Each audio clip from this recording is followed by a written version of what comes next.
Hi, this is Representative Steve Davis again, Session 2, September 24, 2008, dealing with my Washington, D.C. trip.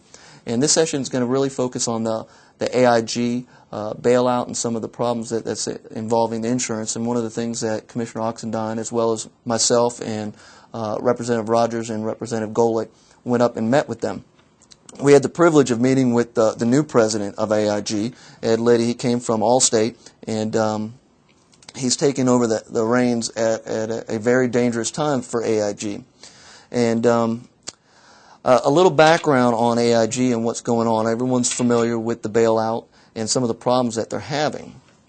And basically, just the background to AIG is it's a major, it's one of the world's largest insurance companies, as well as a major conglomerate. It actually owns 270 different entities or different companies. 70 of which are American insurance companies.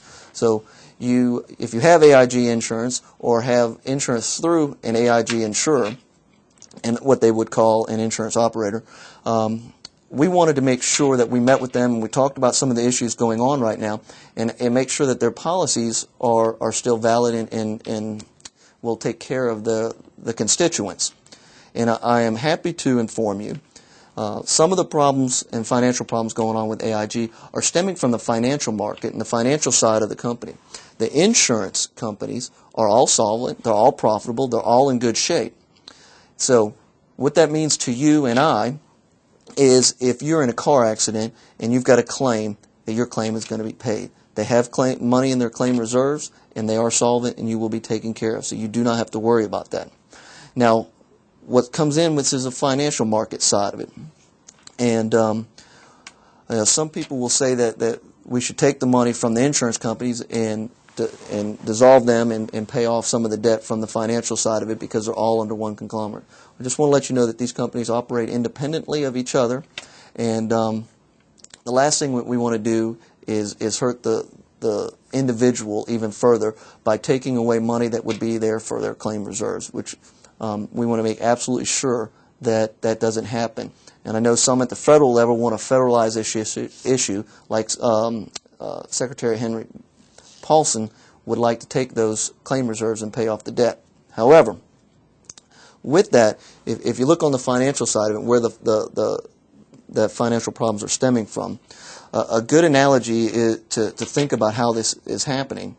The financial side of it, they have a lot of assets. It's a large company. They own a lot of paper. They buy and sell. There's hedge funds. There's banks. There's securities. There's mortgage companies. There's all different kinds of banking and financial institutes that are on that other side.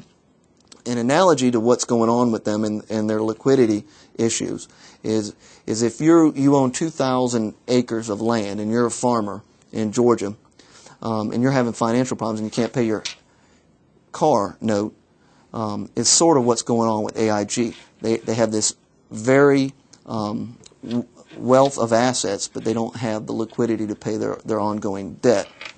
So what's happened is you've got the hedge funds doing speculative investing and many other bad and high-risk mortgages that are really dampening the financial markets. And we got to make absolutely sure that we're not stealing from Peter to pay Paul for these problems. And really what's happened, back in 1999, Congress passed a law, and at the time President Clinton signed into law the Gramm-Leach-Bliley Act, and basically allowing insurance companies and mortgage companies and banks and securities traders all to be under one roof. Prior to that, this was not permitted. Actually, the Glass-Steagall Act went into effect right after the Great Depression, which made sure that the banks and the insurance companies and the mortgage companies were all separate. And I believe that we need to go back to that. Now, I know that's a federal issue and we can't address that as a state legislator, but this is just some of the background going into the AIG issue.